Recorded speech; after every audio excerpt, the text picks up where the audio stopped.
우선 교재 24페이지 로마서 8장 1절에서 8절까지. 나는 좋아할 사람이 없네. 혼자 하시면 돼요. 교회에서는 성질 내는 거 아니에요. 로마서 8장 1절에서 8절, 우리 형제님들 1절, 자매님들 2절, 8절까지 우리 같이 읽겠습니다. 형제님들 시작. 그러므로 그리스도 예수 안에 있는 사람들은 정죄를 받지 않습니다.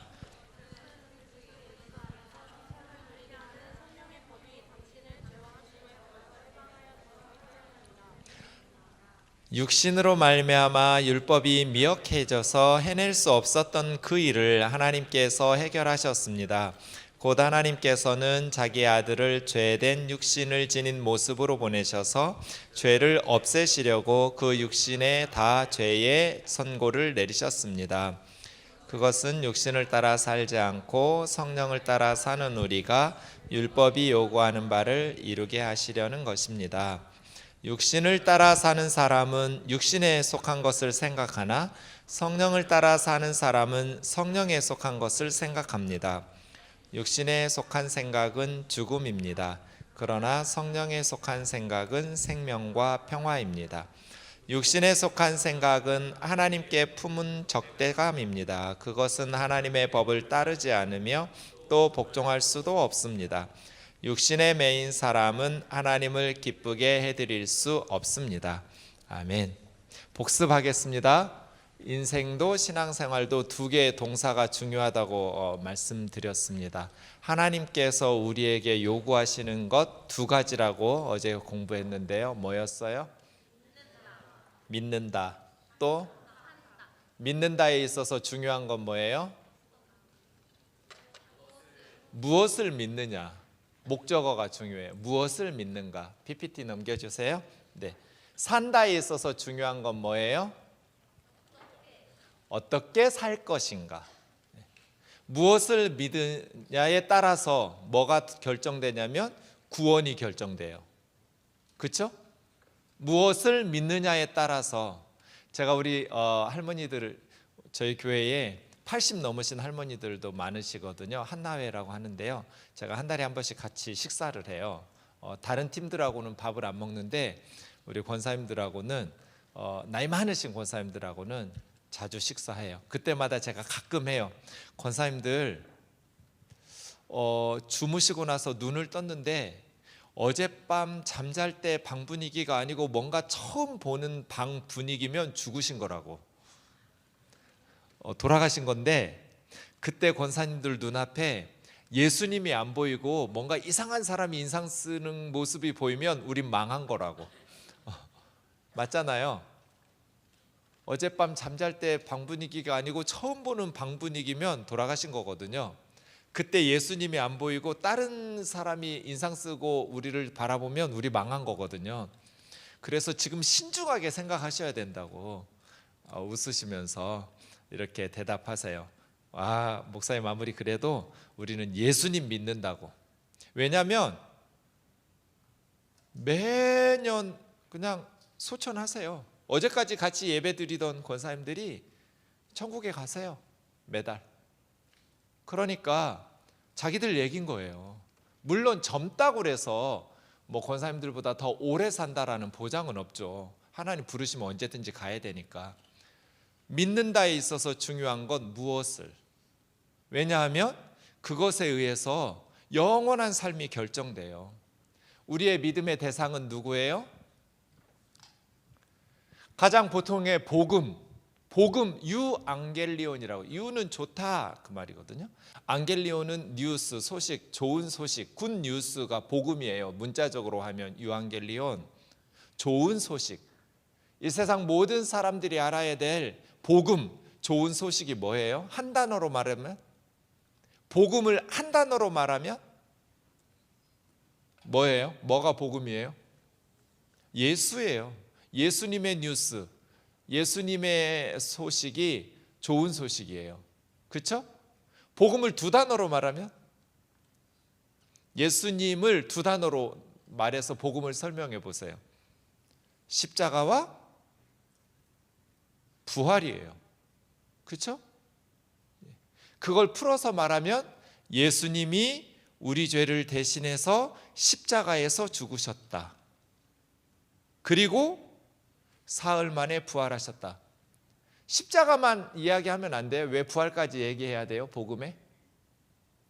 예수님이 부활하지 않으셨으면 아직 우리는 죄 문제가 해결이 안 됐어요. 예수님이 부활하셨다라는 것은 우리의 모든 문제가 해결됐다라는 선언이에요. 그리고 예수님 부활하지 않으셨으면 예수님 말이 옳은지 그른지 어떻게 알아요? 예수님을 죽인 유대 종교 지도자들의 말이 옳았는지, 예수 사기꾼이야? 아니면 예수님이 약속하신 구원을 주실 그 하나님의 아들 메시아라는 예수님의 말씀이 옳았는지 어떻게 확인할 수 있어요? 부활 사건이 없었다면. 그래서 부활은 두 가지 중요한 의미가 있어요. 하나는 예수님의 말씀 약속이 옳았다라는 것을 선언해 주는 게 부활이에요. 부활이 없었다면 예수님의 제자들은, 기독교는 시작되지도 못했을 거예요. 그렇죠? 그리고 부활이 없었다면, 아직도 예수님이 부활하지 못하고 죽음 가운데에서 머물러 계신다면 아직도 우리 대신 벌 받고 계신 거잖아요. 아직 우리가 하나님 앞에서 의로워진 게 아니에요. 부활하셨다라는 것은 우리의 죄 문제가 온전히 다 해결됐다라는 거예요. 그래서 복음을 한 단어로 말하면 예수예요. 예수. 이 세상 모든 사람들이 알아야 될 가장 좋은 소식, 반드시 들어야 될 기쁜 소식, 예수죠. 예수 사건. 그걸 두 단어로 풀어서 말하면 십자가와 부활이에요.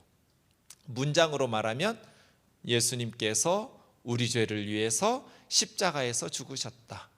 우리가 받아야 될 죄의 형벌을, 하나님의 심판을 예수님이 대신 받으셨다.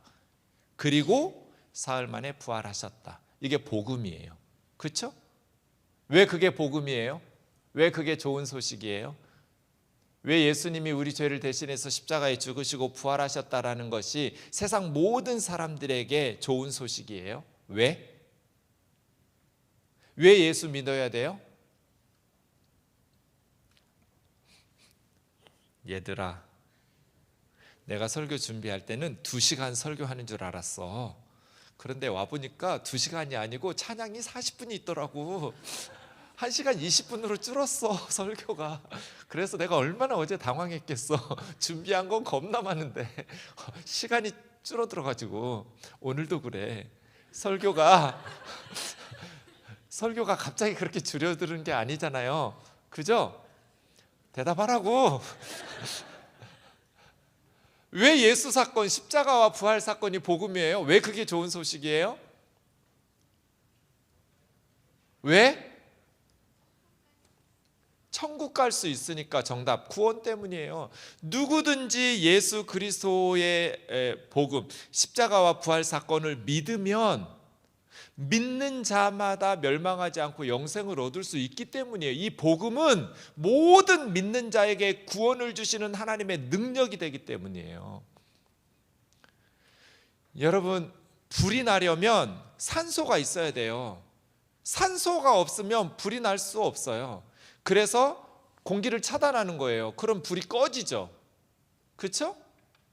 하나님께서 우리를 구원하시려면 복음이 우리 안에 있어야 돼요.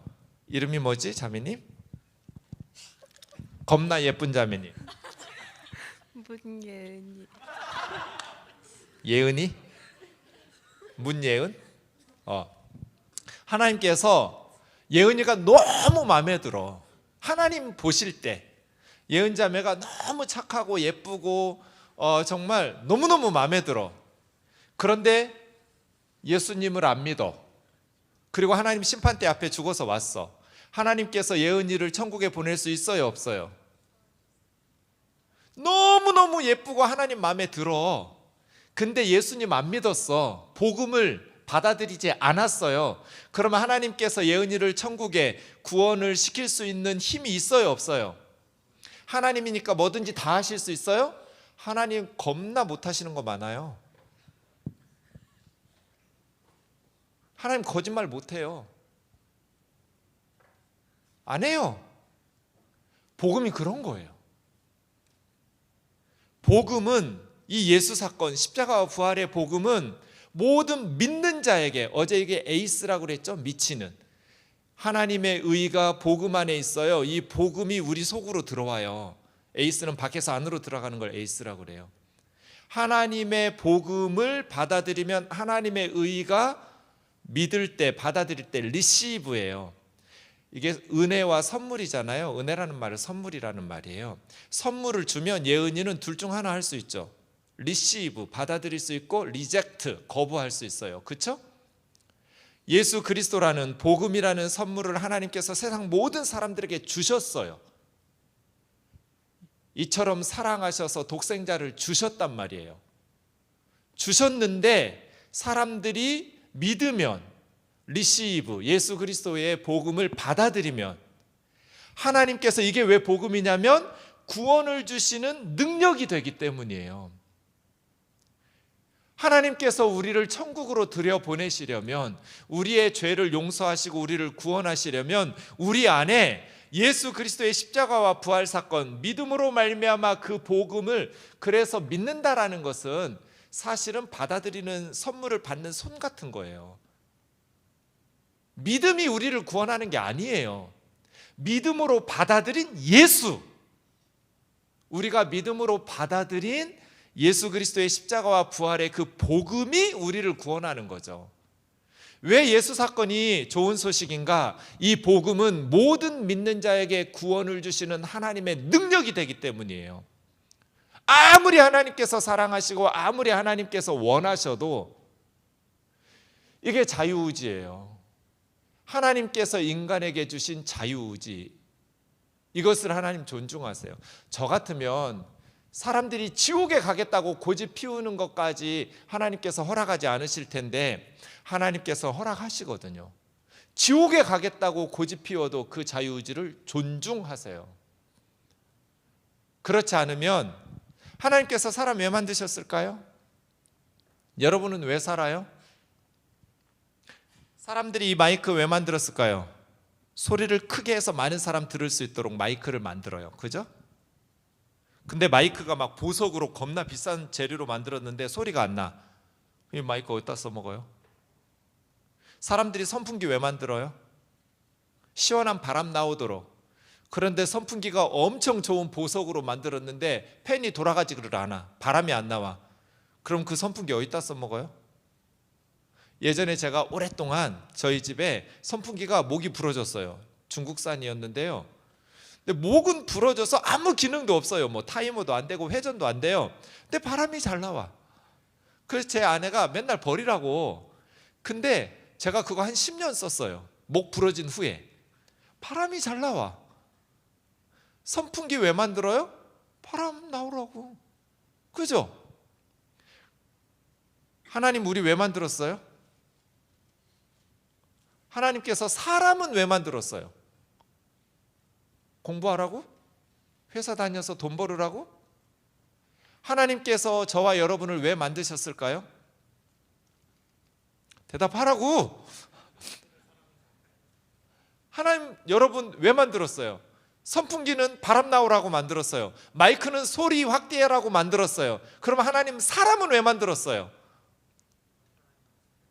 하나님 찬양하라고. 뭐 성가대원이 모자랐나? 천사들로는? 자기 뜻을 이루시려고. 그 뜻이 뭐냐고. 뭔가 하나님의 뜻을 이루라고. 뭐 봉사가 필요해. 말씀 한마디로 온 우주를 만드시는 분이 뭐 우리 봉사가 뭐가 필요해요? 교회나 봉사와 노력이 필요하지. 하나님 필요 없어요. 성가대원이나 예배하라고 만드신 것도 아니에요. 핵심. 하나님께서 사람을 왜 만드셨냐고. 네, 사랑하려고. 사랑의 파트너로 만든 거예요. 아무리 우리가 교회에서 봉사 열심히 하고 열심히 헌금하고 열심히 공부하고 열심히 회사 다니고 열심히 일해도 사랑하려고. 하나님 사랑하지 않으면 바람 나오지 않는 선풍기 같은 거예요. 하나님의 사랑을 받고 하나님을 사랑하고, 사랑함에 있어서 가장 전제 조건은 자유의지예요. 여러분 인형 중에 가슴 꾹 누르면 I love you 소리 나는 인형 있죠. 꾹 누르면 I love you, I love you. 그 인형 소리 듣고 얘가 나 사랑한대 심장이 떨려, 이런 사람 어디가 있어요? 기계 소리인데. 그죠? 그건 사랑 아니에요. 사랑은 내가 사랑하지 않을 수 있는 자유가 있음에도 불구하고 사랑하는 게 진짜 사랑이죠. 하나님께서 사람들에게 자유의지를 주시는 이유가 그거예요. 어떤 조폭의 보스가 자기가 사랑하는 예쁜 여자를 막 보석이 가득한 방에다가 가둬놓고 넌 나만 바라보고 나만 사랑해, 외부 사람들과 다 차단시켜놓고, 그런 게 사랑이에요? 그건 사랑 아니에요. 그 사람의 목숨을 빼앗을 수도 있지만 사랑은 그 자매가 마음을 줘야 사랑하는 거예요. 하나님께서 우리를 로봇처럼 만들 수 있어요. 우리의 사랑을 받고 싶을 때마다 인형의 가슴 눌러서 하나님께서 우리 버튼 찍찍 누르면 우리가 I love you 하나님, I love you 하나님, 이런 식으로 하는 게 하나님께서 와 쟤들이 나를 사랑한다는데 너무 흐뭇하구나, 감동이 되겠어요? 기계 소리고 로봇 소리인데 아무 의미도 없어요. 그건 감동적이잖아요. 제가 제 아내한테 결혼할 때는 세계 인구가 60억이었어요. 지금 70억이지만 제가 뭐라고 프로포즈 했냐면 교회 청년부에서 만났는데, 자매님, 제가 오늘부터 이 세상에 30억의 여자를 포기할게요. 그래서 그게 무슨 말이냐고, 나 지금 프로포즈 하고 있다고. 내가 30억의 여자를 사랑할 수 있지만 내가 이제부터 죽을 때까지 마음으로도 다른 여자를 생각하지 않을 거라고. 당신만 여자라고. 온 우주에 결혼하자고. 사랑은 30억의 여자를 사랑할 수 있지만 너만 사랑할 거야, 이런 게 사랑이죠. 하나님께서 우리에게 자유의지를 주시는 이유가 그거예요. 하나님을 욕하고 저주하고 무시하고 하나님을 외면하고 무관심하고 떠날 수 있지만 그럼에도 불구하고 하나님을 사랑하는 것, 그런 존재. 결혼을 하면 아이를 임신을 해요. 제가 물어요. 애는 왜 만들려고 하냐고. 결혼했으니까요. 결혼했으니까 뭐 애 만드냐고. 이게 사람을 만드신 하나님하고 똑같거든요. 성부, 성자, 성령 안에서 완전했어요. 뭐가 부족하셔서 만드신 게 아니에요. 하나님은 완전하신 분이에요. 부부가 결혼을 해서 가정이 이루어졌어요. 뭐가 부족해서라기보다는 사랑의 공동체인 부부가 자기 닮은, 자기 형상 닮은 아이를 낳아서 가정이라는 사랑의 공동체에 초대해서 사랑을 키우는 거예요. 그게 임신의 의미예요. 하나님께서 성부, 성자, 성령 안에서 완전하시지만 하나님의 형상 닮은 사람들을 만드셔서 사랑의 공동체, 성부, 성자, 성령의 공동체 안에 초대하셔서 그 사랑을 키워가는 거예요. 그래서 아무리 성경을 많이 하고 기도를 열심히 하고 봉사를 열심히 하고 선교 구제를 많이 하고 설교를 열심히 하고 사역을 열심히 해도 하나님을 사랑하지 않는 거는 바람 나오지 않는 선풍기예요. 어디다 써먹어요? 여러분 공부하라고 만드신 게 아니에요. 무슨 봉사, 우리의 봉사가 필요 없어요. 하나님은 헌금 필요 없어요. 교회나 돈이 필요하지 하나님이 무슨 돈이 필요해요? 하나님께서 우리에게 요구하시는 것은 사랑하는 거예요. 사랑의 파트너로 만드셨어요. 하나님은 저와 여러분을. 얼마만큼 사랑해요? 목숨 걸고 사랑해요. 하나님은 우리를. 제가 우리 아들을 얼마만큼 사랑할까요? 목숨 걸고 사랑해요. 내 목숨보다도 더 사랑해요. 하나님의 사랑이 그래요. 십자가의 사랑이 그래요. 그죠? 그래서 하나님께서 우리에게 요구하시는 것이 두 가지. 그리스도 예수를 믿는 것. 요한일서 3장 23절이었죠? 같이 한번 읽어볼까요? 다시 한번. 외우세요. 외우지 않는 건 내 거가 아니에요. 시간 지나면 잊어버리는 거는. 시작. 그의 계명은 이것이니 곧 그 아들 예수 그리스도의 이름을 믿고 그가 우리에게 주신 계명대로 서로 사랑할 것이니라. 하나님의 계명은 두 가지예요. 요한일서 3장 23절을 외우세요. 우리가 해야 될 두 가지. 첫째, 예수 그리스도를 믿는 거. 왜? 그래야 구원받으니까. 하나님이 제일 가슴 찢어지는 게 두 가지예요. 우리 지옥 가는 거. 그죠? 사랑하는 자녀들이 멸망하는 거, 이것보다 하나님 더 가슴 아픈 일이 뭐가 있을까요?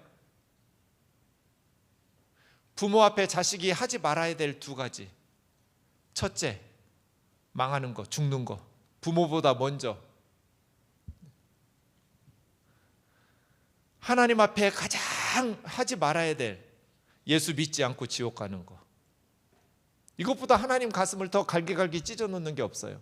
무슨 일이 있어도 예수님을 떠나서는 안 돼요. 교회가 아무리 난리를 치고 목사들이 아무리 부패하고 실망스럽고 해도 끝까지 예수님 붙잡아야 돼요. 그래야 구원받으니까. 두 번째, 하나님께서 우리에게 원하시는 것은 서로 사랑하는 거. 그렇죠? 예수님이 우리에게 주신 계명대로 서로 사랑하는 것. 자녀들이 서로 싸워보세요. 저는 농부의 아들이라고 그랬잖아요. 저희 시골 마을에 겁나 부자인 할머니가 계셨어요. 할아버지 일찍 돌아가셨고, 할머니가 노년에 피눈물 쏟으면서 부자 할머니가 소천하실 때까지 울면서 사신 할머니 계세요. 왜냐하면 이 유산이 많으니까, 토지가 많으니까 자식들끼리 법정 싸움을 했어요. 엄마 앞에서, 늙은 엄마 앞에서 아들, 딸들이 서로 원수가 돼가지고 유산 더 많이 차지하겠다고 쳐다보지도 않고 법정에 가서 서로 싸우니까 엄마가, 이 할머니가 피눈물을 쏟더라고요. 하나님께서 우리에게 원하시는 게 뭘까요? 서로 사랑하는 것. 그래서 성락교회도 빨리 이 싸움이 끝나야 돼요. 싸울 때 여러분 듣기 싫겠지만 하나님 말씀이니까 들으세요. 원수를 사랑해야 돼요. 죄는 미워해야 돼요. 그래서 교회를 바로 세우고 개혁적인 일을 해야 돼요. 선지자적 목소리를 내야 돼요. 그러나 그 사람들은 미워하고 증오하지 말고 위에서 기도하고 축복하고 용서하기 위해서 힘써야 돼요. 쉽지 않아요. 죄는 걷어내야 되지만 죄인은 원수까지 사랑해야 돼요. 그 기도가 안 나오면 억지로라도 싸워가면서 하나님, 안무개 목사님에게 복을 주세요. 하나님 버림받지 않도록, 지옥 가지 않도록, 예수 그리스도 안에서 성령 충만하도록, 다시 회개하고 주님 안에 설 수 있도록. 그래서 우리 교회가 사랑해야 돼요. 하나님 앞에서 우리가 서로 싸우는 거 가장 하나님의 마음을 가슴 아프게 하는 일이에요. 그래서 저는 저희 교회 식구들한테 말해요. 나는 싸우는 꼴 못 본다고. 나 때문에 싸우면 나는 사임 그날로 사표 내고 나갈 거라고. 교회 떠날 거니까. 하여간 내 눈앞에서 교회 성도들끼리 싸우는 꼴 나는 못 본다고. 그 여자는 창기였어. 몸 파는 여자예요. 어느 날 자고 일어났더니 옆에 있는 여자가 분명히, 엄마가 그거 모르겠어요? 내 아들인지 남의 자식인지? 내 아들하고 죽은 지 아들하고 바꿔치기 했어요. 그래서 솔로몬 앞에 재판하러 갔더니 솔로몬 왕이 칼 가져오라고, 이 살아있는 애 반 쪼개가지고 나눠주겠다고, 두 엄마한테. 진짜 엄마가 속이 타가지고, 이 가짜 엄마는 진짜 인정머리도 없지만 머리도 나빠. 쪼개달라고. 이러면 진짜 안 되는 애들은 안 돼. 근데 진짜 엄마는 자기 아들 지금 죽게 생겼잖아요. 그러니까 내가 거짓말했다고, 우리 아들 아니라고, 저 여자 주라고. 창기예요. 윤리적으로 도덕적으로 거룩하게 살았던 여자 아니에요. 그런데도 엄마니까 자식 둘로 쪼개고 죽게 생겼으니까 자기가 아들을 포기하잖아요. 목사인 제가 그 창기인 엄마만 또 못해요? 아니면 주님의 몸된 교회가 그 아들만 또 가치가 없어요? 나 때문에 지금 교회가 찢어지게 생겼으면 내가 사임하고 성도들 하나 만들고 좋은 목사님 불러내는 게 맞지, 무슨 하나님의 일을 하겠다고 내가 그 자리에 눌러 앉아가지고 버텨가지고 어제까지 한 식구처럼 한 교회에서 한 가족처럼 오랫동안 정들었던 식구들끼리 원수 만들어가지고 싸우게 만드냔 말이에요. 창기만 또 못해 목사들이. 그래서 제가 말해요. 하여간 우리 교회에서 싸우는 꼴 못 본다고. 싸우면 나는 그날로 사표 내니까, 그래서 우리 권사님들이 싸우다가도 야 목사님 나가, 싸우지 말자 이래요. 나 쫓아내고 싶으면 싸우면 된다고. 하나님께서 우리에게 원하시는 것, 예수 믿는 것, 그리고 서로 사랑하는 것. 하나님을 사랑하고 이웃을 사랑하고, 그렇죠? 네. 자, 우리 지난 시간 어제 배웠던 3장 23절 24절 같이 읽겠습니다. 시작. 모든 사람이 죄를 범하여 하나님의 영광에 이르지 못하더니 그리스도 예수 안에 있는 속량으로 말미암아 하나님의 은혜로 값없이 의롭다 하심을 얻은 자 되었느니라. 네, 구원은 선물이에요. 믿는 건 누구나 할 수 있잖아요. 값없이 하나님의 은혜로. 그러면 두 가지 질문이 생겨요. 첫째, 예수 그리스도의 은혜로 구원을 받았으니 계속 죄를 지어도 되는가?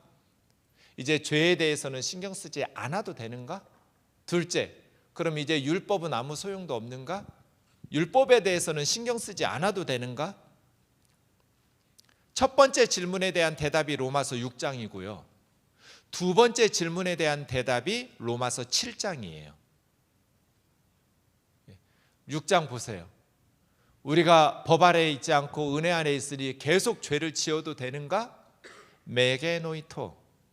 그럴 수 없느니라. 이 말은 메라는 것은 부정접두어고요. 게노이토는 존재하다예요. 존재할 수 없는 소리. 이게 그럴 수 없느니라로 번역됐어요. 이제 은혜 안에서 사니까 계속해서 죄를 지어도 되는가? 이게 6장이에요. 그럴 수 없느니라. 있을 수 없는 말이라는 거예요. 왜냐하면 6장 1절에서 4절 보세요. 그런즉 우리가 무슨 말하리요? 은혜를 더하게 하려고 죄가 많은 사람이 용서받은 1만 달란트 용서받은 사람이 더 100데나리온 용서받은 사람보다 더 많이 은혜 받은 거죠. 더 큰 선물 받은 거예요. 그러면 은혜를 더하게 하려고 죄에 거하겠느냐? 거하겠느냐? 계속 죄 지어도 되냐? 이 말이에요. 메게노이토. 있을 수 없는 소리다. 그럴 수 없느니라. 왜냐하면 우리는 죄에 대해서는 죽었어요. 언제 우리가 죄에 대해서 죽었어요? 3절. 그리스도 예수를 믿고 세례를 받았다라는 것은 예수님의 십자가의 죽으심과 합하여 세례받은 거하고 똑같아요. 그리고 예수님의 부활과 합하여 예은이를 물속에 풍덩 담그면 침례하면 예수님과 함께 죽은 거야. 거기 계속 누르고 있으면 죽겠지. 지가 살겠어? 그리고 물 위로 다시 올라오면 부활한 거예요. 이게 침례예요. 그죠?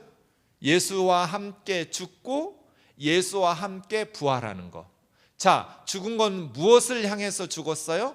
죄 때문에 죄를 향해서 죽었어요. 그죠? 부활하면 죄에 대해서 예수와 함께 우리가 죽고 다시 예수와 함께 부활하면서 다시 새 생명을 얻었는데, 다시 새 생명을 얻어서 살 때는 이제 누구를 위해서 살라고 다시 살리신 거예요? 하나님을 위해서 살라고 살리신 거예요. 이게 예수 믿고 세례 받는, 침례 받는 것의 의미예요. 예수님과 함께 죽고, 왜? 죄에 대해서, 죄 때문에 죽고, 이제 하나님을 위해서 의에 대해서 살라고, 하나님과 함께 살도록 다시 새 생명 가운데 부르신 게 부활이거든요. 그럼 이제 뭐 해야 돼요? 이론적으로 그래요. 죄에 대해서는 이미 우리는 십자가에서 죽었어요. 자, 그러면 이게 지금 죄의 유혹이 와요. 죄의 유혹이 가요. 예은이는 지금 예수님 믿고 침례 받고 죄에 대해서 죽고 하나님에 대해서 의에 대해서 살아서 부활하신 주님과 같이 새 생명 가운데 사는 거예요. 우리는 과거는 지나갔어요. 보라 새 것이 되었도다예요. 누구든지 그리스도 안에 있으면 새로운 피조물이에요. 죄에 대해서는 죽었고 하나님을 향해서 의에 대해서 살도록 새로 만들어내셨어요. 하나님이 그렇게 여기신다고요. 그래서 죄가 예은이한테 가요. 그러면 예은이는 죄야, 이게 죄. 죄의 유혹이 와. 그럼 얘 뭐 해야 돼요? 빨리 죽어. 죽으라고. 죄의 유혹이 접근하고 있어요, 예은이한테. 그러면 예은이는 어떻게 받아들여야 돼요? 저한테 뭐라고 말해야 돼요? 나는 너를 향해서는 죽었어, 십자가에서.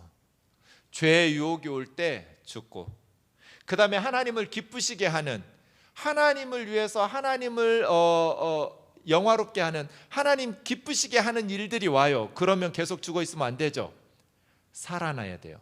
이것이 예수 믿고 세례 받는 거예요. 시체는 반응이 없어요.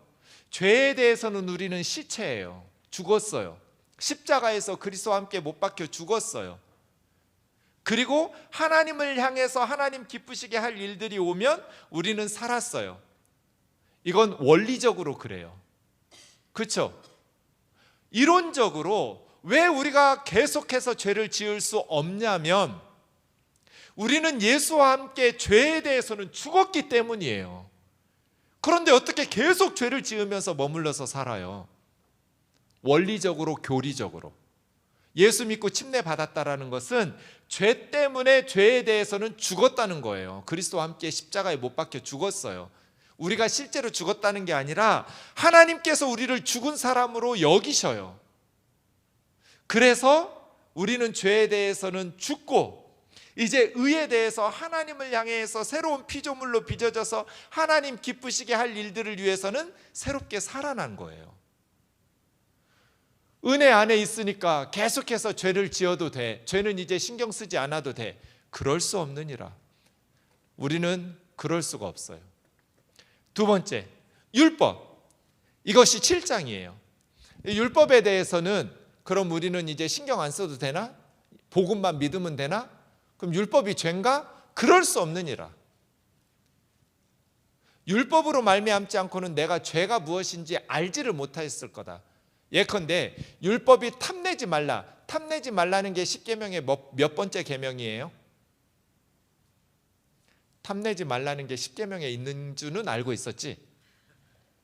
몇 번째 계명이에요? 탐내지 마라. 탐심? 10번째 마지막 계명이에요.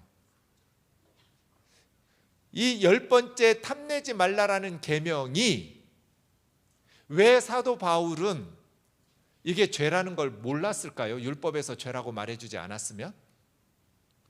탐심을 죄로 여기는 나라는 없어요. 지금 이건 마음의 생각이잖아요.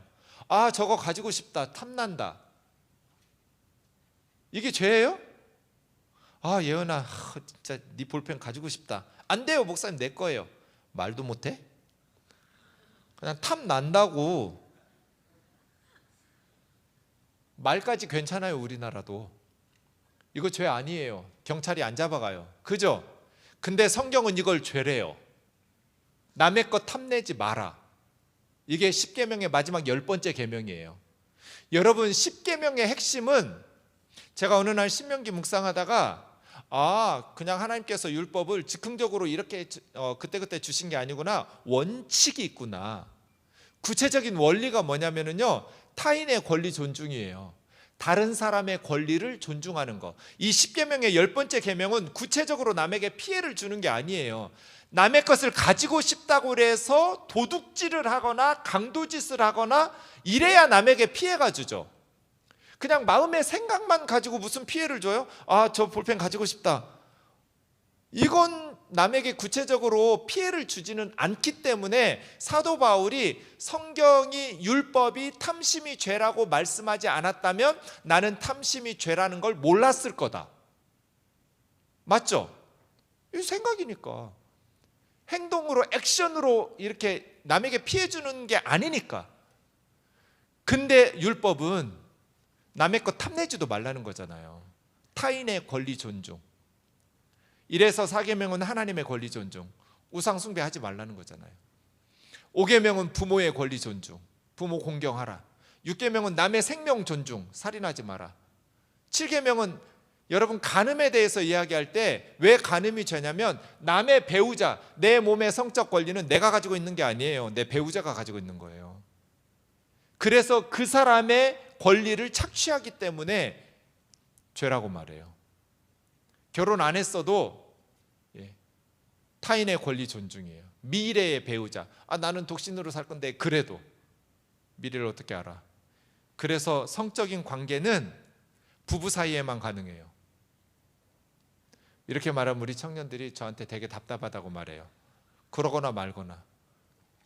나는 성경을 가르치는 사람이지 현 시대의 흐름에 따라서 왔다 갔다 하는 사람은 아니니까요. 그럼 내가 무슨 말씀 사역자예요? 하나님이 죄라고 말한 건 죄예요. 동성애가 왜 죄예요? 뭐 이성끼리 결혼해서 살아도 이혼하고 비극적인데 동성끼리 행복하게 살면 되죠. 남에게 피해만 안 주면 되죠. 난잡하게 동성애 안 하면 되죠. 하나님이 죄라고 그래서 죄예요. 선악을 안다라는 이 안다라는 야다라는 말은 관계를 맺는 거예요. 이건 단순한 지식이 아니에요. 선악을 안다, 선악과 이 말은 내가 선과 악을 관계 맺고 결정짓겠다는 뜻이에요. 그게 하나님 되는 거예요. 하나님 돼요. 하나님이 선하다는 게 선이고 하나님이 악하다는 게 악인 것이 순종이에요. 하나님이 동성애가 죄라고 그랬어요. 그럼 하나님이 악하다는 걸 악기라고 말하고 하나님이 선하다는 걸 말씀하신 걸 선하다고 받아들이는 게 우리 신앙생활이지. 내가 선하다는 거, 난 그거 죄라고 생각 안 하는데 내가 하나님 되겠다는 거예요. 그게 죄예요. 자기가 선악을 결정지으면서 살아가는 거, 자기가 자기 인생의 하나님이 되는 거, 하나님을 하나님 자리에서 끌어내리고 내가 그 자리에 앉는 거. 타인의 권리 존중, 도둑질 말할 것도 없고, 구계명, 위증, 거짓 증거하는 거, 그러면 억울한 사람이 권리를 착취당하겠죠. 십계명 말씀드렸지만 이건 구체적인 행동이 아니에요. 그러나 저는 십계명이 십계명 전체의 정신 같아요. 가치관. 남의 것 탐내지 마라. 남의 부인, 남의 남종, 여종, 뭐 짐승들 무엇도 남의 것은 탐내지 마라. 가지려고 생각도 하지 마라. 죄다. 타인의 권리 존중. 이해가시죠? 제가 언젠가 식당에 가서 집사님들하고 식사하는데 어린 아이들이 막 뛰어다니더라고요. 식당에서. 그래서 제가 뭐라고도 안 했어요. 큰 소리도 안 냈고요. 얘들아 뛰면 안 돼 그랬어요. 그러니까 애들이 뭐 말 안 듣죠. 근데 막 뛰어다니더라고요. 계속 제가 말했는데도. 그래서 이놈 그랬더니 애들이 막 긴장했어요. 내가 그래가지고 그 할아버지한테 요거도 먹었잖아요. 당신이 뭔데 이 새끼가 우리 애들 기죽이냐고. 그래가지고 이게 뭐지? 그럼 식당에서 이렇게 식사하는 우리는 뭐냐고. 당신 손주 때문에 다른 손님들은 이렇게 피해를 봐도 되냐고. 제가 독일에서 그 밥을 먹는데요, 바로 옆 테이블에 어떤 어린애가 이렇게 뭐 걔는 뛰어다니지도 않았어요. 지자리에 앉아가지고 이렇게 장난치고 좀 소리를 냈어요. 그러더니 막 곰만한 그 아빠가 경고를 몇 번 줬어요, 자기 아들에게. 근데 애가 계속 하니까 갑자기 엉덩이를 잡고 아빠가 엉덩이를 들고 이렇게 때롱때롱 어디 갔다 오더니 화장실 갔다 온 거죠. 그 애가 눈물을 뚝뚝 흘리고 온 거예요. 한 2시간 이상 있었어요. 2시간 동안 애가 조용히 있더라고요. 타인의 권리 존중, 어려서부터 가르치는 거죠. 이게 하나님 법이에요. 율법의 정신이에요. 탐내지 마라. 어쨌든 이 탐내지 말라라는 것이 율법이 없었으면 내가 그게 죄인 줄 몰랐다. 문제는 8절이에요. 그러나 죄가 기회를 타서, 이 죄라는 놈이 기회를 잡아요. 그래서 율법 계명 때문에 내 속에서 온갖 탐심을 일으켜요. 잔디 밟지 마시오. 팻말 보면 잔디를 밟아요. 밟을 마음도 없었었는데. 그러면 율법이 문제예요? 삐뚤어진 우리 마음이 문제예요? 우리 마음이 문제예요. 이게 율법의 문제예요. 그러면 도대체 율법을 왜 주셨을까? 율법을 왜 줬을까요? 성경의 주제가 뭐예요, 여러분? 예수님은 세상에 오셔서 뭘 하셨어요? 창세기부터 요한계시록까지 주제를 한마디로 말하면 성경의 주인공은 예수 그리스도예요. 예수님이 오셔서 하신 거의 구원을 위해서 오셨는데, 예수님이 오셔서 하신 것을 표현으로 말하면 하나님 나라라고 말할 수 있어요. 마가복음 1장 15절에 보시면 예수님의 공생의 첫 마디예요. 저게 예수님이 공생의 사역을 하시면서 첫 마디로 때가 찼고 하나님의 나라, 킹덤 오브 갓, 하나님의 나라로 예수님은 공생의 사역을 시작해서 예수님이 부활하신 후에 승천하실 때까지 40일 있었잖아요. 사도행전 1장 3절에 보면 부활하신 주님이 40일 동안 하신 것을 한마디로 하나님의 나라라고 결정했어요. 그러니까 예수님은 하나님의 나라를 선포함으로 공생애를 시작하시고 하나님의 나라의 일을 말씀하시면서 승천하셨어요. 예수님의 사역은 하나님의 나라라고 표현할 수 있어요. 창세기부터 요한계시록까지 하나님의 나라가 주제예요. 그 하나님의 나라, 사도행전 28장 맨 끝에 부분 사도 바울도 로마 감옥에 갇혀서 마지막 이태 동안 하신 일이 하나님의 나라, 예수 그리스도 전파, 이렇게 하나님의 나라라고 그래요. 성경의 주제는 하나님의 나라라고 말할 수 있어요. 그러면 여러분 사회 시간에 배웠죠. 나라가 되려면 반드시 세 가지가 핵심적으로 갖춰져야 제대로 된 나라예요. 뭐예요? 나라의 3요소? 영토, 국민, 주권. 국민이 없는데 빈 땅에 무슨 나라가 있어요? 국민, 백성이 있어야죠. 그 다음에 그 국민이 배 타고 바다에 떠다니면 그게 무슨 나라예요? 영토가 있어야, 땅이 있어야죠. 주권이 없으면 일본이 우리나라를 강점하고 빼앗아 가버리면 그게 무슨 대한민국이라는 나라예요. 그래서 모든 나라는 국민, 주권, 영토가 반드시 있어야 돼요. 하나님 나라도 똑같아요. 하나님 나라에는 세 요소가 있어야 돼요. 하나님 나라의 주권은 누가 가지고 있어요? 하나님이 가지고 있어요. 그죠? 그러니까 우리는 하나님의 왕대심, 하나님의 주권에 순종하면 돼요. 근데 두 가지는 필요하죠. 하나님 나라의 백성, 국민. 그래서 아브라함에게 계속해서 씨 이야기하는 하늘의 별과 같은, 바다의 모래와 같은 자손들, 하나님 나라 백성을 이루니까. 그 다음에 약속의 땅, 젖과 꿀이 흐르는 가나안 땅을 성경이 계속 얘기하는 게 영토가 필요하기 때문이에요. 하나님 나라의 지상에 세워지는 영토. 그런데 핵심이 하나님의 백성이거든요. 하나님의 백성, 하나님이 우리 하나님이 되고 우리가 하나님의 백성이 되는, 하나님 나라 국민이 되는 구체적인 방법을 언약이라고 그래요. 여러분, 구약, 신약 성경을 말할 때 이 약이 언약의 줄임말이에요. 옛 언약, 새 언약, 언약, 베리트라고 그래요. 작년에 전화 한 통화가 왔어요. 정준경 목사님이시죠? 네, 맞는데요. 저희는 신천지 시므온 지파에 속한 청년들입니다. 목사님하고 성경 토론하고 싶습니다. 그래가지고 제가 뭐라고 그럴게요? 웰컴! 어서 오라고. 그래서 월요일 저녁에 자매 둘, 형제 하나, 세 청년이 신천지에서 찾아왔어요. 제 사무실로. 그래서 3시간 동안 얘기했어요. 그 신천지 아이들하고. 진짜 30분 지나가는 것처럼 너무 재밌었어요. 애들이 성경을 너무 잘 알아서. 여기서 얘기하면 성경을 몰라가지고 제가 좀 답답한데, 걔들은 성경을 줄줄줄줄 외우고 있어요. 너무너무 재밌었어요, 진짜. 저 만나고 한 자매는 신천지에서 나왔어요. 그 셋 중에 하나가. 제가 말했어요. 신천지는 전제가 잘못됐다. 그 몇 년 전에 신천지 청년부의 핵심 리더 중에 한 자매가 저를 만나게 됐어요.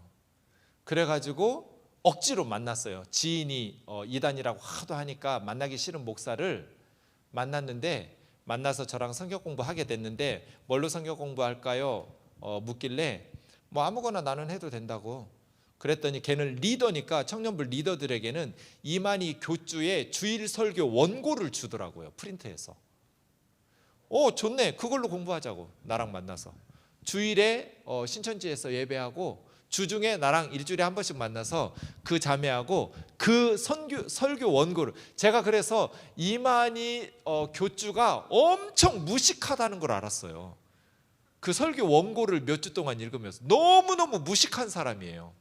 히브리어 헬라어는 모르는 건 말할 것도 없고요, 영어니 외국어 몰라요. 한국말밖에 모르는 남자예요. 그래서 한글 성경만 읽혀요, 신천지 교인들에게. 그렇지 않으면 자기 무식이 뽀록 나니까. 그래가지고 한글로 보면 정말 이렇게 생각할 수도 있겠구나, 한글 성경만 읽으면. 근데 진짜 제대로 신학을 공부한 사람들이 보면 진짜 배꼽을 잡고 떼굴떼굴 굴는 만큼 재밌는 말이 너무나 많아요, 설교문에. 너무 무식해요. 그래서 그 자매도 신천지에서 핵심 리더 8년인가 했는데 나왔거든요. 저하고 성경 공부 그냥 몇 주 하다가 나왔어요. 너무 무식한 게 드러나니까. 이만희가 지금 보혜사 성령이거든요. 그래가지고 신천지는 곧 망할 거예요. 왜냐하면 신천지 교리가 독특해요. 하늘에 있는 영들하고 땅에 있는 육체하고 종말에 합이래요. 영혼 합일설이라고 그래요. 그러니까 다른 신도들은 다 죽어도 이만희는 육체적으로 죽으면 안 돼요. 영생 불사해요. 예수님의 영이 이만희 몸에 들어와야 되니까. 근데 지금 90 다 돼가요. 곧 죽어요. 그럼 신천지는 끝나는 거예요. 작년 연말에 우리 교회 고등부 다니던 애가 신천지 빠져가지고 지금 걔가 저한테 카톡을 보냈어요. 새해 인사를 보내면서 그 주 토요일에 신천지 무슨 말씀 집회 있으니까 목사님 오라고. 나 시간 없다고. 내가 말해도 네가 안 믿을 거고 네가 말해도 내가 안 믿을 거니까 시간 낭비하지 말고 목사님이 단 한마디만 할 거라고. 이만희 교주가 죽으면 이만희 교주가 종교 사기꾼이라는 게 드러날 테니까 거기서 나오라고. 걔 대답이 뭐예요? 맞습니다 목사님. 이만희 교주가 죽으면 신천지에서 1호로 제가 뛰어나갈 거라고. 거짓말이니까. 그래 내가 이만희 교주 빨리 죽도록 기도할게. 90 다 돼갔어요. 그 이만희는 죽으면 안 돼요. 영생해야 돼요. 그리고 신천지 교인들은 곧 종말이 온다고 믿어요. 올해 안에 재작년에 제가 어떤 아저씨 은행 지점장 하시던 아주 교양 있는 아저씨예요. 그 아저씨 만나가지고 저녁 식사했는데 그의 말에 적어도 이제 그때 말로 2019년 말까지는 지구에 종말이 온다고 하더라고요. 그래서 어르신 나는 이만희 교주를 선생님은 보혜사 성령으로 믿고 나는 종교 사기꾼으로 믿으니까 이만희 교주 죽고 나면 나 찾아오라고. 그럴 리가 없다고. 이만희 교주는 안 죽는다고. 그래서 제가 요즘 열심히 기도해요. 빨리 죽게 하라고.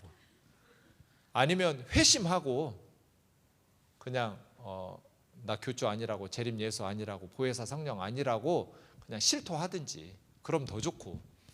네, 어쨌든 그에 와가지고 제가 뭐라고 그랬냐면요, 그때 그 설교문을 읽다가 제가 알았어요. 이만희 교주가 언약에 대해서 모르고 있다는 거를. 언약은 한글 성경으로 보면 말로 한 약속이에요. 언약, 그죠? 근데 베리트라는 이 언약이라는 말은 말로 한 약속이라는 뜻이 아니에요. 구약 성경에 한 280번 쓰였어요. 이 베리트라는 말은, 그러니까 신천지는 구약은 옛날 약속, 그래서 예수님이 약속은 성취가 돼야 하잖아요. 구약의 옛날 약속은 예수님이 초림의 예수님이 성취했으면 신약은 새로운 약속이잖아요. 그럼 새로운 약속은 또 약속이 성취가 돼야 하잖아요. 그 성취하러 이만희가 과천에서 온 거예요.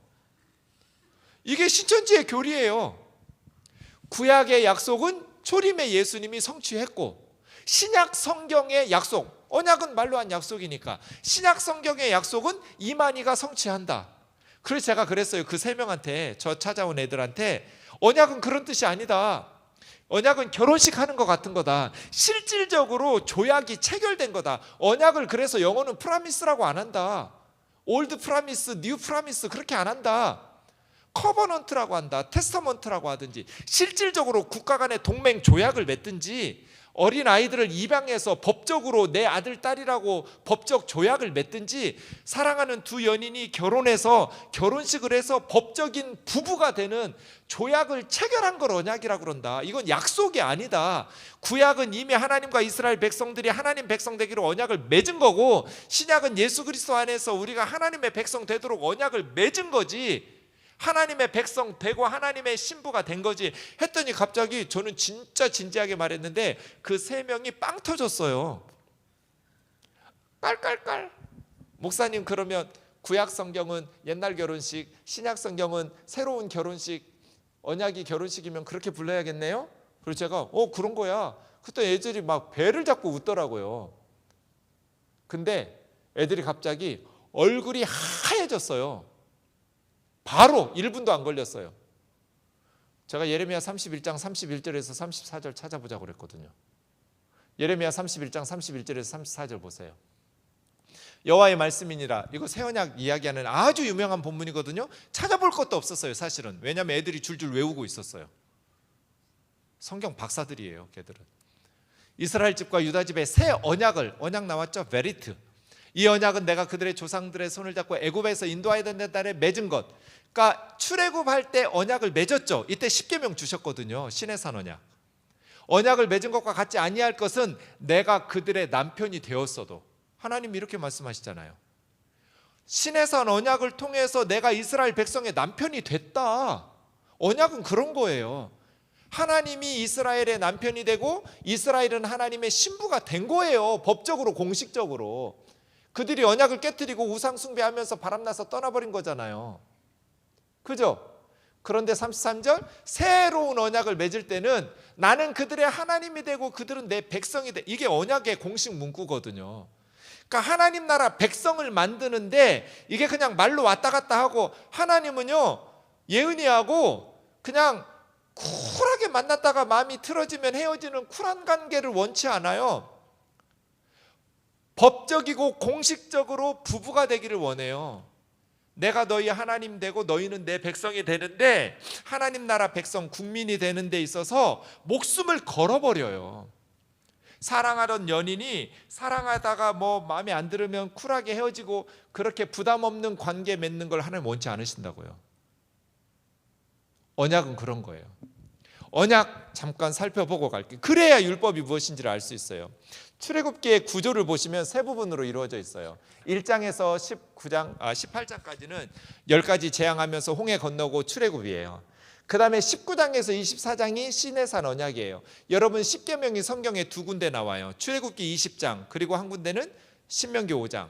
둘 다 출애굽기 20장에서는 시내산 언약, 출애굽 직후에 맺는 장면이고요. 신명기 5장에서는 광야 40년 끝내놓고 언약 갱신할 때 모압 땅에서 모세가 죽기 전에 언약 갱신하는 본문이 신명기 5장이에요. 십계명 성경 두 번 나와요. 이게 언약을 맺을 때 율법의 언약법이에요. 그리고 나서 출애굽기 25장에서 40장까지는 성막이에요. 몇 규빗 몇 규빗. 이거 나오면 재미없어가지고 막 성경에 이런 말이 왜 있는가 졸립고 이런데 굉장히 중요한 말이에요.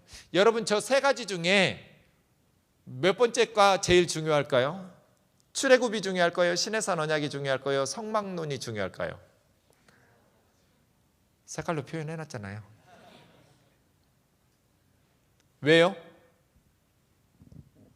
어떤 자매가 죄를 짓고 감옥에 있어요.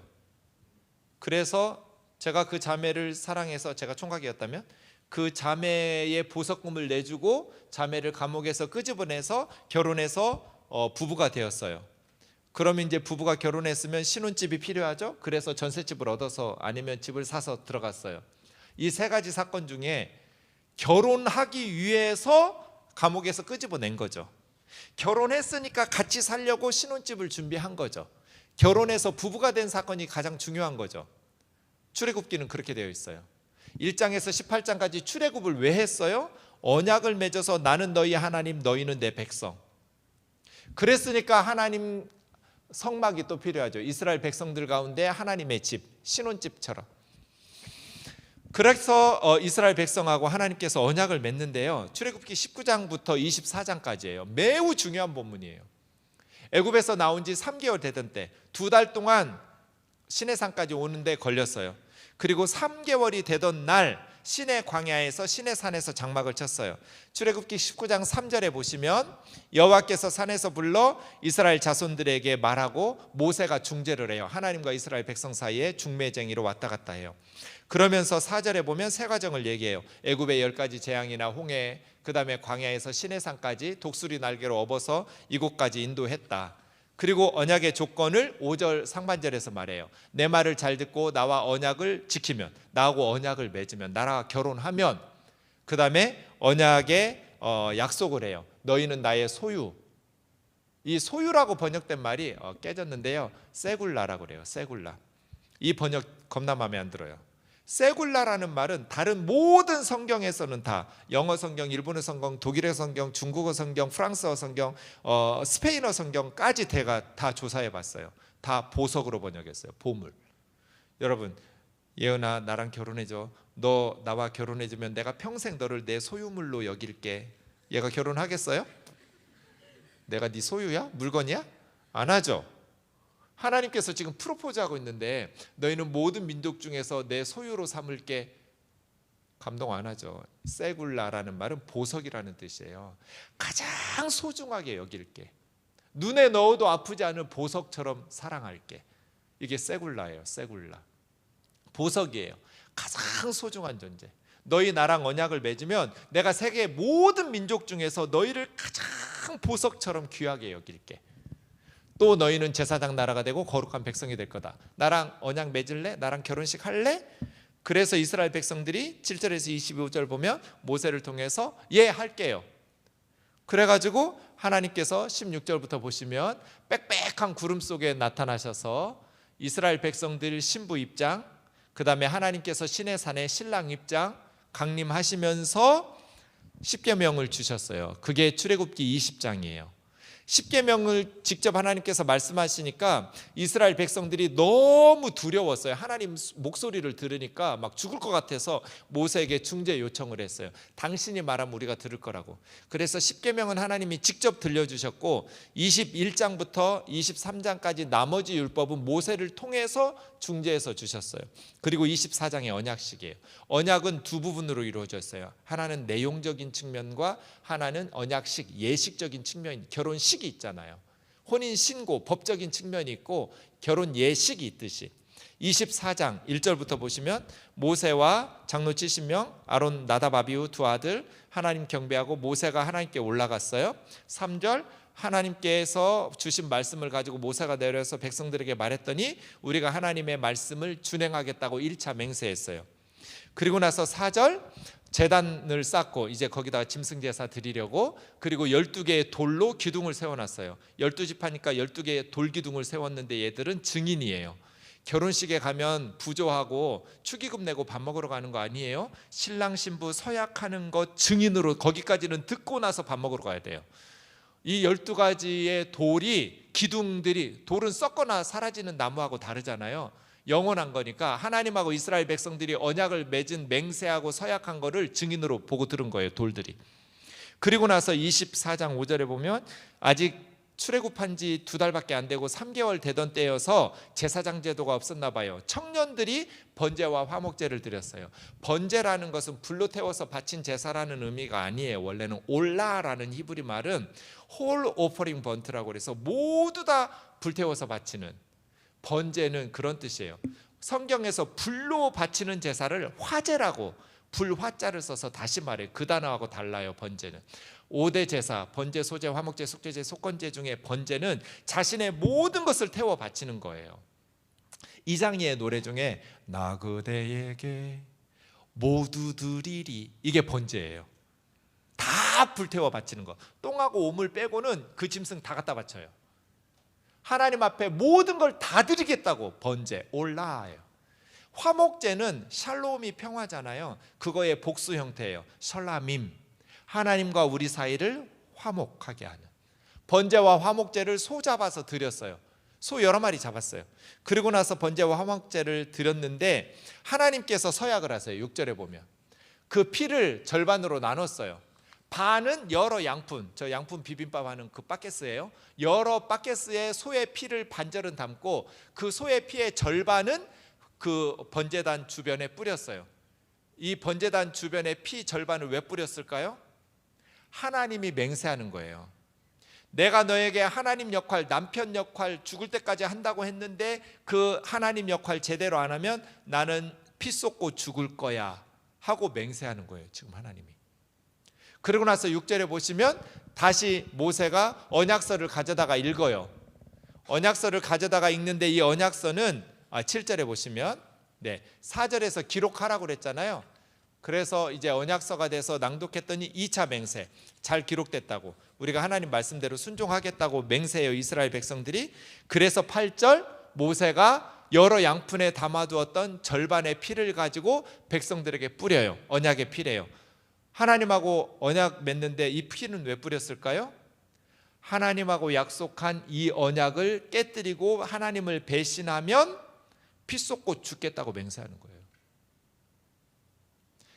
제가 주례를 진짜 목사하다 보니까 진짜 많이 하거든요. 항상 목사님 주례 좀 해주세요 하고 신랑 신부가 오면 항상 항상 저에게 부탁할 때마다 제가 질문 한번 떠봐요. 아직까지 한 번도 성공을 못했어요. 야, 내가 결혼식 날 닭 모가지를 비틀어 가지고 피를 좀 준비할 테니까 너희에다가 피 좀 뿌리면 안 되냐? 목사님 면사포 빌린 거라서 뭐 이런 식으로 해가지고 지금까지 성공을 못했는데, 결혼식 하는 거 여러분 그 색동길 좋은 길 오는 거 아니에요. 외국처럼 빨간 붉은 카페트 레드 카펫 밟아야 돼. 그 피예요. 여기서 나온 거예요. 피는 생명을 의미하거든요. 내가 너에게 남편 역할 해주기로 약속했는데 안 지키면 피 쏟고 죽는 거예요. 내가 너에게 아내 역할 제대로 하겠다고 맹세했는데 아내 역할 제대로 안 하면 피 쏟고 죽는 거예요. 이게 피, 언약의 피예요. 하나님께서 제단에 피 절반 뿌리는 건 하나님이 저주한 거예요. 내가 너희에게 하나님 역할 제대로 안 하면 나는 피 쏟고 죽을 거야. 이스라엘 백성들에게 양푼에 담아다가 뿌린 피는 우리가 하나님에게 약속한 하나님의 백성 역할 제대로 안 하면 우리가 피 쏟고 죽을게요. 이런 게 언약이에요. 하나님 백성 되는 거는 그냥 쿨하게 만나서 왔다 갔다 사랑하고 헤어지고 이런 관계를 하나님은 우리하고 맺고 싶지 않아요. 법적이고 공식적인 관계예요.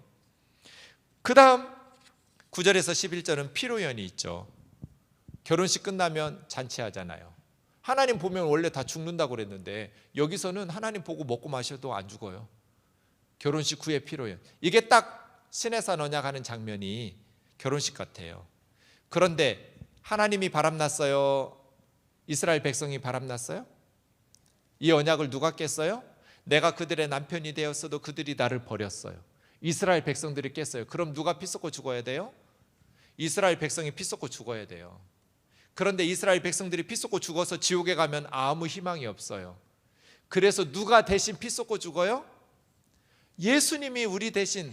예수님의 십자가 사건은 그냥 죽은 사건이 아니에요. 예수님은 교수형 당하거나 총살 당하면 안 돼요. 피 쏟고 죽어야 돼요. 그래서 받아 마셔라. 마가복음 14장 24절 성찬식 할 때 나의 피, 십자가의 피를 상징하면서 언약의 피니라 그러는 거예요. 언약에서 피는 왜 흘려요? 언약을 깨뜨린 쪽이 언약적 저주를 감당해내야 그 언약의 저주가 풀려요. 예수님의 십자가는 우리가 하나님을 배신하고 하나님과 언약을 깨뜨린 죄값을 예수님이 언약적 저주를 대신 받은 거예요. 이게 복음이에요. 하나님이 그냥 말로 왔다 갔다 하고 구원하고 이런 게 아니에요. 예수 그리스도의 십자가는 우리를 대신해서 언약적 저주를 받아내신 사건이에요. 그래서 다시 언약적 저주가 풀리는 거예요. 왜? 요한계시록 1장에 보면 우리를 사랑하셔서. 이게 하나님이 우리를 구원하신 이유예요. 사랑했기 때문에. 그의 피로 이건 구원의 방법이에요. 십자가로 우리 죄에서 우리를 해방시켜 주셨어요. 이게 속량이에요. 그 아버지 하나님을 위하여. 예수님은 하나님 때문에, 우리 때문에 십자가에 달리셨다고 말해야 될 것 같은데 하나님 때문에 우리가 하나님의 나라 왕 같은 제사장이에요. 그러면 율법이 뭐냐? 언약법이에요. 하나님과 언약을 맺는 사랑하는 관계를 형성할 때, 저는 위가 약하다고 그랬잖아요. 저 잘 모르시는 분들은 어제도 그랬는데 커피를 줘요. 저는 커피 못 마셔요. 위가 약하니까. 태어나면서부터 커피가 위 벽을 갉아먹거든요. 그러니까 저를 아는 사람들은 절대로 저한테 커피 안 가져와요. 물이나 차를 가져오죠. 하나님을 아는 사람들은 저한테 계속해서 커피를 주면서 막 사랑한다고 말하면 전 너무 괴로울 거예요. 제 초등학교 4학년 때 그 트라우마가 엄청 컸어요. 우리 시골 학교에 3반이 있었어요. 같은 학년에. 근데 제가 4학년 3반이었는데 맨날 꼴찌야, 우리 반이. 반 성적이. 그래가지고 선생님이 어느 날 시험을 봤는데 3반이 또 꼴찌를 했네. 그래서 선생님 엄청 화가 났어요. 그래서 딱 담임선생님 오시더니 짝꿍들하고 따귀를 때리래요, 서로. 그때 여자가 짝이었는데, 남녀 짝이었는데 그 미성이라는 제 짝이 있었는데 언제까지 때리냐면 오른쪽 애가 5대 하면 5대 친구 때려야 돼. 왼쪽 애가 10대 하면 10대 때려야 돼. 울 때까지 때리는 거예요. 그래서 제가 미성이한테 눈치했죠. 우는 척해. 울어야 이 딱이 때리는 게 끝나니 거긴 지옥이에요. 그 교실이. 그래서 우는 척하면서 울면 이제 뒷자리로 서 있는 거예요. 때리지 않아도 돼요. 짝꿍을. 그래서 1명, 2명, 한 팀, 2팀 이렇게 가서 서 있다가 다 서 있으니까 제자리로 들어와. 뭐 거기까지도 괴로웠는데 갑자기 이 선생이 미쳤는지 정준경 나와 그러는 거예요. 그래서 제가 앞으로 나갔어요. 그리고 누구누구 나와 해서 이름도 기억 안 나는데 우리 반에서 키 큰 여자 학생, 여자친구 2명을 3명을 저까지 부른 거예요. 그래서 1대2로 따귀 때리기를 애들 보는 앞에서 하는 거예요. 난 지금도 내가 왜 맞아야 되는지 몰라요. 왜냐하면 내가 반 성적을 갉아먹을 리가 없잖아요. 반에서 언제나 1등인데 재수없겠지만 사실이거든요. 내가 반 성적을 갉아먹은 애가 아니에요. 맨날 우리 반에서 내가 1등인데 근데 내가 왜 맞아야 되지? 근데 조롱이 시작됐어요. 선생님이 안 우네? 정준경 와 안 울어. 그때 제가 엄청 상처받은 게 그 선생이 아니에요. 내 친구들이에요. 같은 교회 다니고 같은 동네 사는 내 친구들이 선생하고 같이 저를 나는 죽을 것 같은데 같이 웃을 때 그 친구들의 모습이 너무너무 괴로웠어요. 그래서 그 뒤로 저는 자살 시도를 여러 번 했어요. 중고등학교 때. 못난 내 자신이 너무 그냥 뛰쳐서 교장 선생님 방으로 가지 못한다. 가서 우리 선생님 이런 못된 짓 한다고 고자질하면 되잖아요. 집에 가서 아빠한테 얘기하면 되잖아요. 못했어요. 두려워서. 이게 저에게는 트라우마예요. 저에게는 그 상처가 엄청난 트라우마여서 그 스트레스나 이것 때문에 어쩌면 제 위가 천공이 돼서 죽을 뻔한 수술을 2번이나 했는지도 몰라요. 그래서 저는 힘 있는 사람이 힘없는 사람들을 괴롭힐 때 모든 사람이 다 잘못됐다고 말하고 하겠지만 어떤 사람이 10만큼 스트레스를 받으면 저는 100만큼 1000만큼 스트레스를 받아요. 그 트라우마 때문에. 우리 성도들 중에서 목사한테 함부로 하는 사람 별로 없어요. 제가 담임 목사니까. 근데 힘 있는 성도가 연약한 성도를 무시하는 걸 보면 저는 절대로 그냥 넘어가지 않아요. 반드시 혼을 내요. 당신이 잘났으면 얼마나 잘났냐고 대놓고 쏴붙여요. 왜 가난한 사람, 못 배운 사람 무시하냐고. 이게 예수 믿는 사람이 할 짓이냐고. 저의 상처 때문에. 그러니까 저를 사랑하려면 연약한 사람들을 돌봐야 돼요. 자기보다 공부 못하고 가난하고 장애가 있고 자기보다 연약한 사람들을 학대하면서 나 사랑한다고 막 선물 갖다 주고 사랑하는 거는 나하고 관계 발전이 안 되는 사람이에요. 이 사람은. 난 그 사람하고는 절대로 관계가 발전할 수가 없는 사람이에요. 하나님도 그래요. 이게 율법이에요. 나는 부모 공경하지 않는 애들하고는 살기 싫어. 나는 자기 살겠다고 남 살인하는 애들하고는 같이 살고 싶지 않아. 도둑질하고 거짓말하고 간음하고 남의 거 탐내고 너희 내 아내 하려면 내 자녀 하려면 내 백성 하려면 이런 거 지켜야 되는데 할래? 하고 프로포즈 하신 거예요. 이게 율법이에요. 율법은 지극히 선하신 하나님의 법이에요. 율법은 사랑하는 하나님이 무엇을 싫어하는지, 사랑하는 하나님이 무엇을 기뻐하시는지를 가르쳐주는 법이에요. 율법 폐기로는 성경의 신약 성경의 복음이 아니에요. 이해 가시죠? 문제는 뭐예요? 하나님의 선한 법을 알지만 하나님의 뜻대로 율법대로 우리가 살지를 못해요. 8장 보세요. 이걸 조별로 토론해야 되는데 시간이 없으니까 제가 혼자 설명하고 마칠게요. 그러므로 이제 그리스도 예수 안에 있는 자에게는 결코 정죄함이 없나니 율법 아래에서 살고 싶은데 죄에 계속 머무를 수 없어요. 우리는 죄에 대해서 죽었으니까. 이제 부활하신 주님과 함께 살아나는 새 생명은 하나님이 기뻐하시는 삶을 위해서 우리를 부활시켜서 새로운 피조물로 만들어 주셨는데 어떻게 우리가 계속 죄 지으면서 살겠어요? 예수 믿는 우리는 이제 하나님을 기쁘시게 하면서 살라고 새로운 피조물로 만들어졌어요. 율법대로 살아야 돼요. 율법의 정신 문자적으로 지켜서 징승제사 드리라는 게 아니라 예수 그리스도 안에서 해석된 새로운 율법. 예수님은 율법을 더 강화시켰어요. 살인이 단순히 살인이 아니라 마음으로 죽이고 싶은 미워하고 욕하는 것 자체도 살인이에요. 간음이 단순히 몸으로만 간음한 게 아니라 마음으로 음욕을 품는 것도 간음이래요. 율법의 1.1획도 없어지지 아니하고 하나님이 원하시는 마음, 생각, 이거 저녁에 이야기하겠지만 마인드가 새로워져야 돼요. 그래서요, 우리가 하나님의 말씀대로 살고 싶은데 못 살아요. 그래서 바울은 괴로워요. 오라 나는 공고한 자로다. 이 공고한 자라는 말은 비참하다는 거예요. 나 너무너무 불행하고 비참해. 마음으로 하나님의 율법대로 살고 싶은데 육신으로 그걸 못 사니까. 그래서 8장으로 넘어갔어요. 생명을 주시는 성령의 법이 죄와 사망의 법에서 너를 해방하였다. 어떻게? 3절 보세요. 율법이 연약해요. 율법이 왜 연약하냐면 집사님 계속 넘겨주세요. 이거 토론하려고 이렇게 했는데요. 더 넘겨주세요. 네, 다시 나왔어요. 3절 한 번 더요. 네, 율법이 우리 육신 때문에, 육신은 죄를 짓는 본성이에요. 이 살과 뼈가 아니에요. 우리의 죄악된 육신으로 말미암아 율법은 weakness, 무기력해요. 잔디 밟지 마시오, 살인하지 마시오. 이 말은 오히려 우리를 잔디 밟고 싶게 만들고 살인하게 싶고 만드는 무능해요. 율법은 선한 법인데, 그래서 율법은 할 수 없는 그것을 하나님은 하실 수 있잖아요.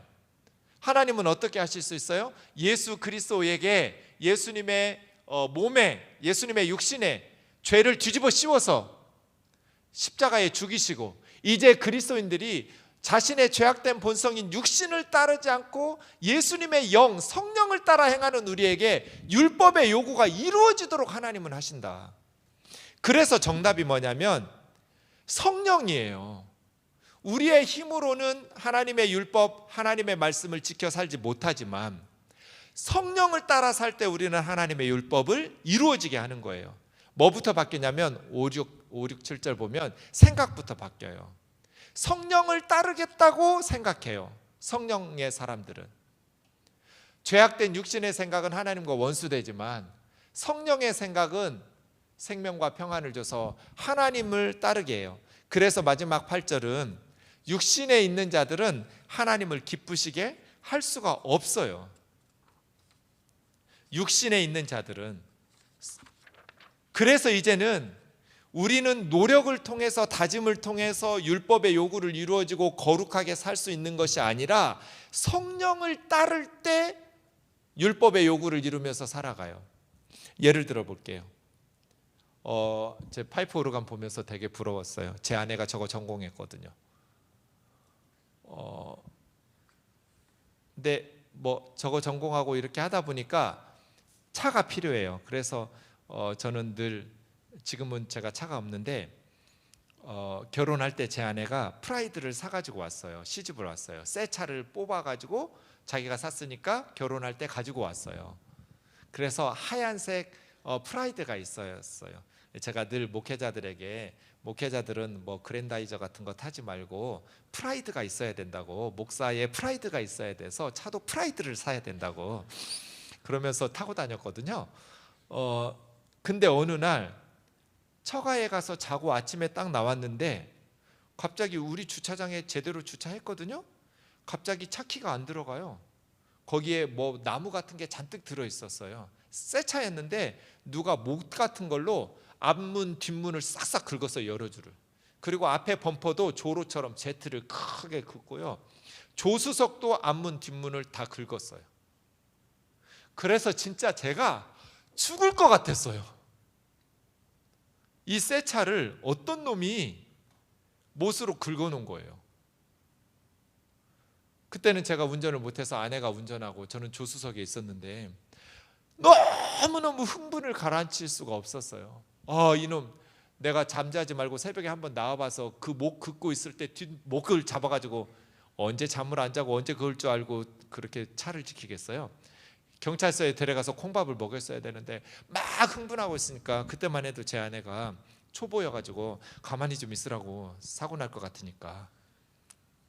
그렇게 운전하고 있는데 막 이 흥분이 가라앉혀지죠. 왜 자기 차도 아닌데 남의 차에 긁어요? 그래가지고 너무너무 흥분하고 있었는데 한 5분쯤 그러고 있었을까요? 갑자기 성령님께서 제 마음에, 너 전도사잖아, 원수를 사랑해야지, 그 사람을 용서하라는 거예요. 제가 뭐라고 성령님의 음성에 대답할게요? 짧고 굵게 3글자로 대답했어요. 싫어요. 지금 이 상황을 보면서 나한테 용서하라는 말을 어떻게 할 수 있냐고. 난 너무너무 화가 나는데. 근데 성령님의 특징이 진돗개 같아요. 물면 안 놓아요. 용서하라고, 사랑하라고.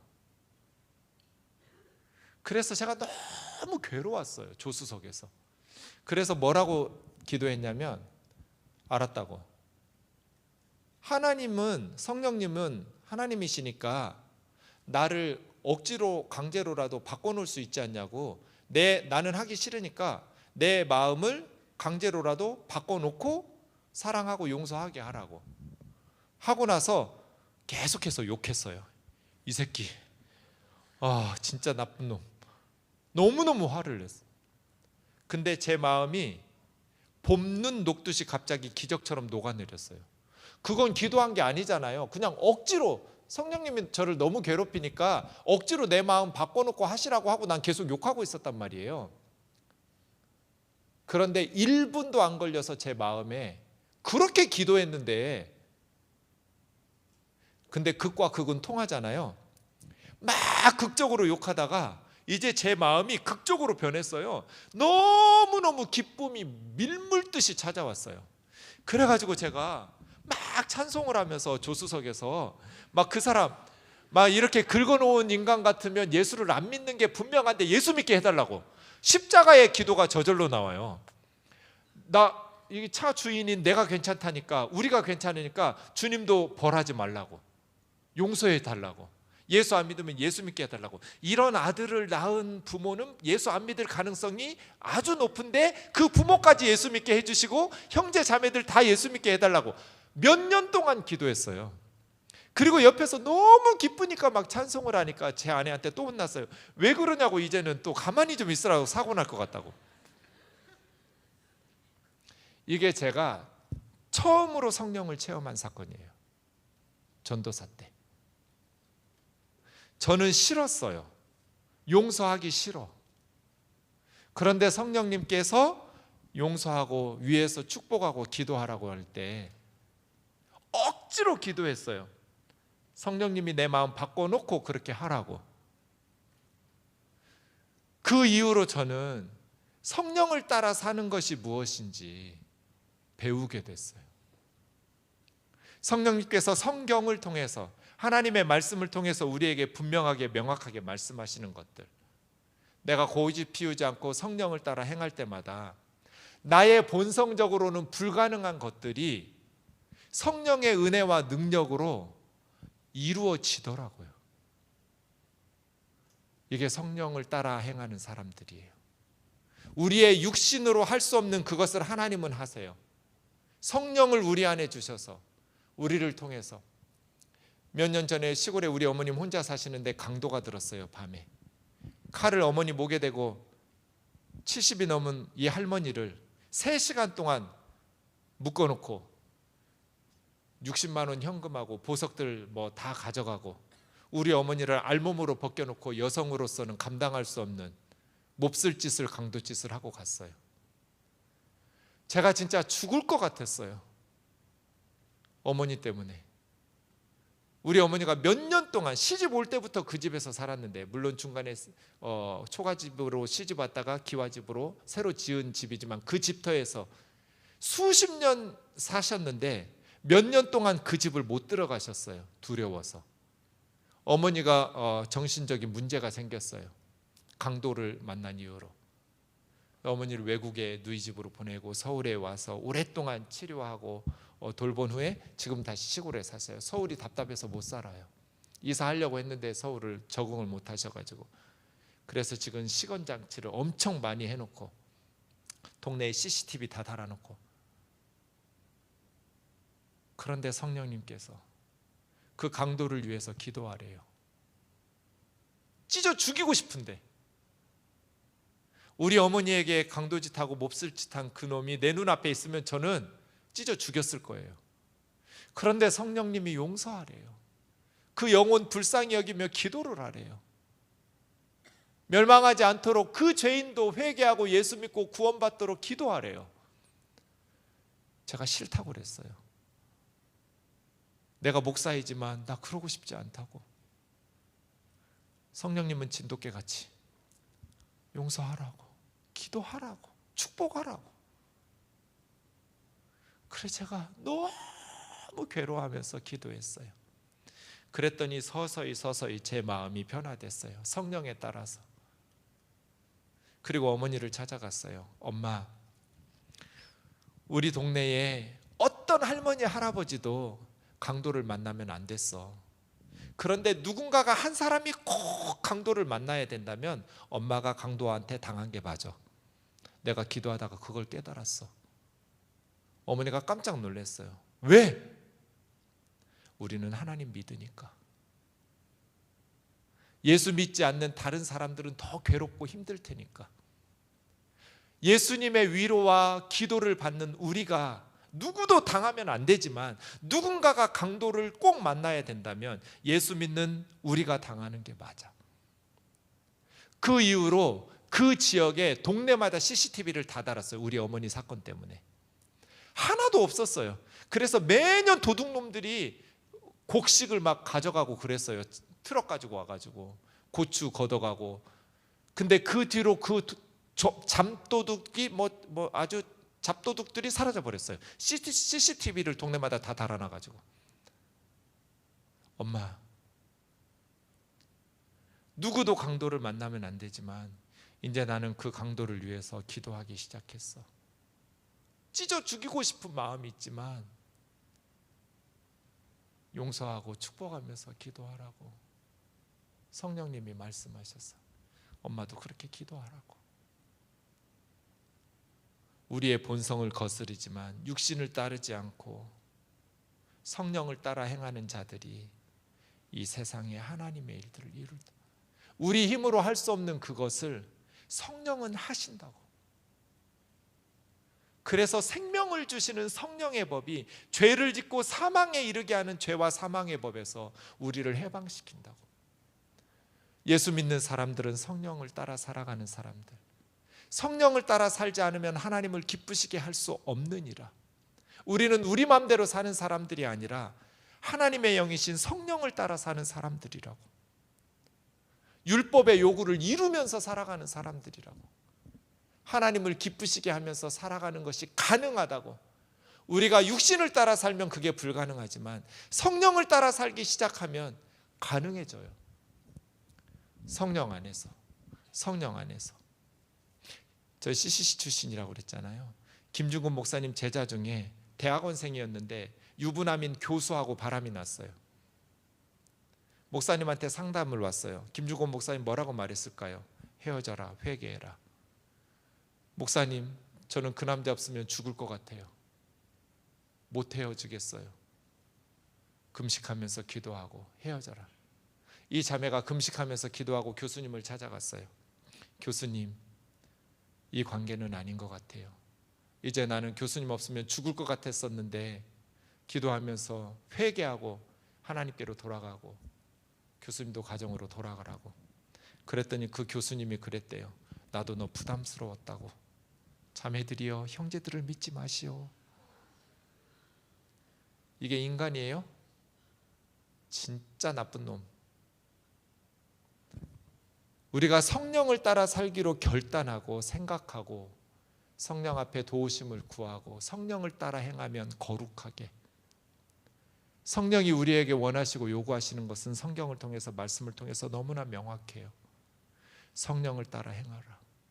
성령을 따라 행하면 육체의 정욕과 욕심을 이루지 않을 거라고. 성령을 따라 행하지 않는 사람은 하나님의 뜻을 이룰 수 없고 하나님을 기쁘시게 할 수 없다. 이것이 로마서를 통해서 바울이 대답한 결론이에요. 은혜로 구원받았으니 이제 계속 죄에 머무를 수 있는가? 메게노이토, 그럴 수 없느니라.